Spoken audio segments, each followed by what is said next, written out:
On this page, individual with significant control. This is link on public corporate information. You can take time to go through this and then also read through this. Okay, this is a required section. And from these three options, what is here? Choosing list the individuals significant control over your corporation, which applies to 95% of the businesses. This is chosen. Click next. On this page, list individuals with significant control. Here, so I click here, add individual with significant control. See here, you get this autofill option, which once you click, automatically details will fill in. You have to enter date of birth manually, and this is not in public record. It is a mandatory requirement. Once this is done, enter countries of citizenship. Again, this is not public, but required. So if you are a permanent resident, in that case, you will choose the country to which you belong currently. And if you are a Canadian, you will Canada. Then countries where individual with significant control considered a resident tax. This is not public, Canada. And then shall address, you start typing in here, again show you the options, choose from that option if it is within Canada. Otherwise you may have to in this detail manually. Once the residential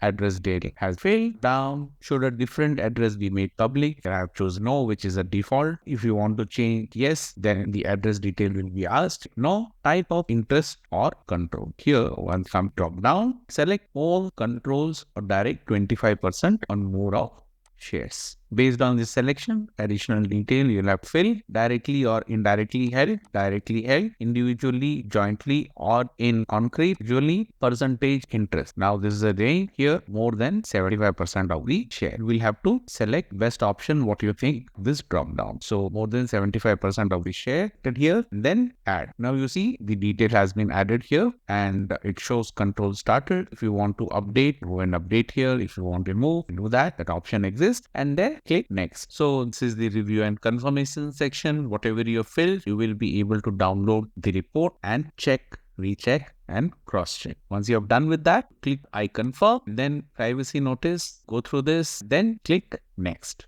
This is the reminder notice section, and here it says once incorporated, corporation will require file an annual return. I made a video on this. You can check this out. This will let them know you are still in this, and Corporation Canada automatically sends annual return reminder notice by mail to corporation at its registered office address or any address which has been requested. Now I have chosen email ID. It's very convenient, straight into inbox, and I don't have to worry about misplacing any of these deeds. So this is an optional thing. I have it with me. You can see if in your case select or deselect, or you want to add any other email address other than what is mentioned here, go ahead, add, click next.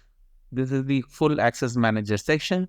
Here once you check the box, you will see your name, email ID, and then click next. So in this section, provincial and territorial registration, this is an optional one to register now. In my case, by default, Ontario shows up and there is no fee. So just go through this and select based on your province. And then you also have an option to register at a later time in any province or territory on the site. So if you go with this, you select proceed to payment. In my case, I'm select whatever I got by default and then clicking next. On this page, this is specific to Ontario. You can see here for any direct question about extra provincial registration, you have this phone number and toll-free number, okay, and then fee. There is no fee for registration within the province of Ontario, and this I had shown you even earlier. Then once you come down, okay, you see here this consent is required, and I'm choosing the first one. If you don't want to do that, then you select this, but then you acknowledge that you will still be required to file an extra provincial registration where the corporation carries on business using the provincial government services or an agent. So I have chosen this and then I click next.